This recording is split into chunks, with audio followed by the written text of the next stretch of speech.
जय महाकाल मेरे प्रिय साधक और मित्रों। थंबनेल देखकर तो आप समझ ही गए होंगे। आज मैं आपके सामने पद्मिनी नागिन देवी को सिद्ध करने का मंत्र लेकर आया हूँ। पर याद रखें, यह बहुत खतरनाक साधना है।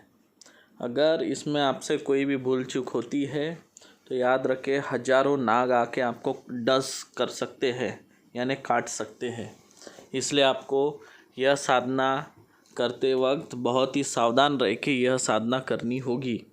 और यह साधना करने से पहले आप अपने किसी योग्य गुरु से इसके बारे में सलाह मशवरा ज़रूर करें और उनके छत्र छाया में रहकर ही यह साधना करें। और याद रहे, यह साधना अगर आप करने जा रहे तो आप स्वयं इतने काबिल होने चाहिए आप कई सारे भूत प्रेत को संभाल सकते हो। कई सारे कीलन मंत्र आपको अच्छे से याद हो, कई सारे कात्री मंत्र आपको याद हो, है ना, सुदर्शन मंत्र आपको याद हो, तभी आप यह साधना करने जाए। खतरनाक है। अब जो साधक है ऑलरेडी और जिनके कोई गुरु है तो उनसे सलाह मशवरा लेकर ही यह साधना करे।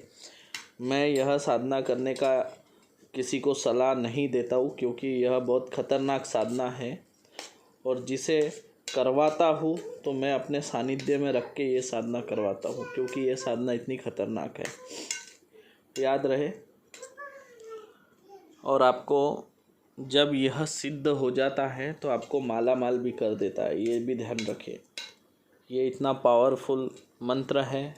मंत्र बहुत छोटा सा है, ज़्यादा आपको तकलीफ़ नहीं होगी याद करने में, और ना ही आपको जप करने में ज़्यादा तकलीफ़ होगी, क्योंकि मंत्र छोटा है। इसलिए मैं आपसे फिर एक बार कह रहा हूँ, सोच समझ के कोई भी साधना करे जो मैं दे रहा हूँ। ये अति खतरनाक साधना है। इस साधना को जो सांप का बिल होता है ना, नागिन सांप का जो बिल होता है जिसमें सांप वगैरह रहते, नाग पंचमी के दिन हम जिसमें जाके पूजा करते है ना, उसको उस बिल के पास आपको जाना है। और उस बिल के पास जाके आपको ये साधना करना है आधी रात को। यह बात आप समझ लें। और जब आप ये साधना कर रहे हो तब यह साधना के बारे में आप किसी अपने दोस्तों से इस बारे में ना बताएं। सिर्फ अपने गुरु या अपने गुरु भाई के अलावा आप ये बात लीक ना करें। ऐसा करने से भी साधना विफल हो जाती है। और साधना पूरी होने के बाद भी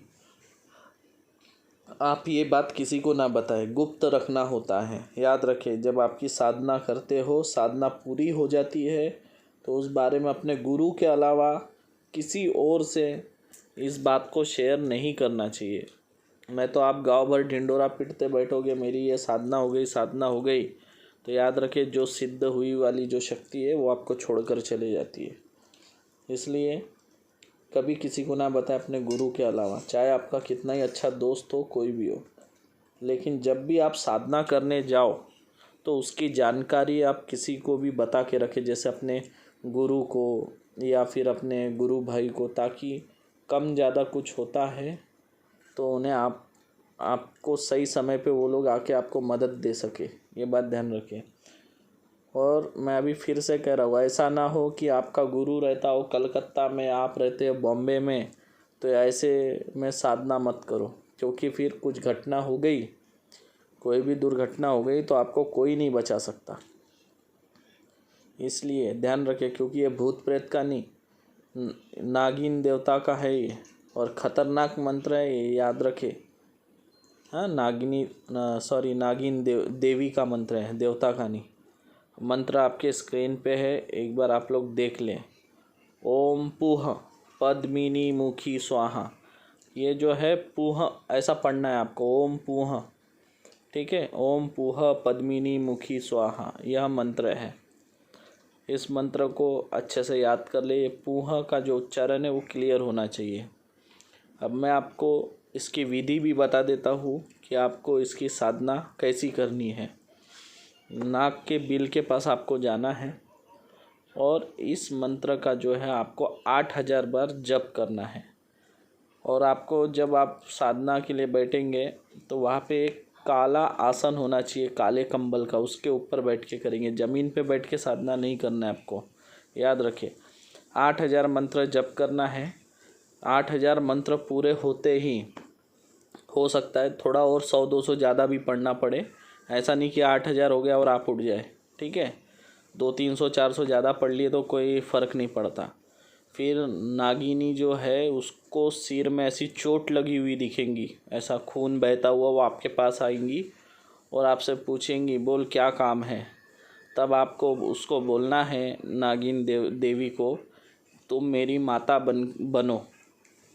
अगर आप ऐसा बोलोगे तो जो नागिन देवी है वो आपसे प्रसन्न हो जाएंगी, खुश हो जाएंगी और आपको कई सारे वस्त्र, स्वर्ण मुद्राएं, है ना, 5 स्वर्ण मुद्राएं भी देती है। कई सारे वस्त्र, अलंकार, मनोवांछित भोजन, जो आप खाना चाहे वो आपको खाना मिलेगा वहाँ पर, जो बोले वो देंगी। याद रखें, जो स्वर्ण मुद्रा देवी देती है, नागिन देवी, वो 5 स्वर्ण मुद्रा रोज देती है। तो जो आपको 5 स्वर्ण मुद्राएं वो देंगी वो आपको उसी दिन खर्च करना है। आप उसको सोचेंगे मैं सेविंग करके रखूँगा, बचा के रखूँगा, नहीं। आपको जिस दिन मिले उसी दिन खर्च करना है, भले आधे रेट में बिके। अगर आपने उसको बेचा नहीं, अगर उसको सेविंग करके रखा तो जो है नागिन देवी जो है वो आपसे नाराज़ हो जाएंगी, क्रोधित हो जाएंगी और दोबारा आपको कभी स्वर्ण मुद्राएं नहीं देंगी। ये ध्यान रखें। फिर से आपको बोल रहा हूँ कि जो स्वर्ण मुद्राएं आपको मिलेंगी उसी दिन खर्च करना है। और याद रखें, जब ये आप साधना कर रहे होंगे उस दिन आपको खीर, जो खीर होती है ना, दूध और चावल डाल के बनती है, उसी का भोजन करना है। प्याज लहसुन कुछ आपको नहीं खाना है, इस बात का आप लोग विशेष ध्यान रखें। प्याज लहसुन, मांस, मदिरा, इसका कुछ सेवन नहीं, सिर्फ खीर खाएंगे आप और खीर का ही भोजन करेंगे, ठीक है।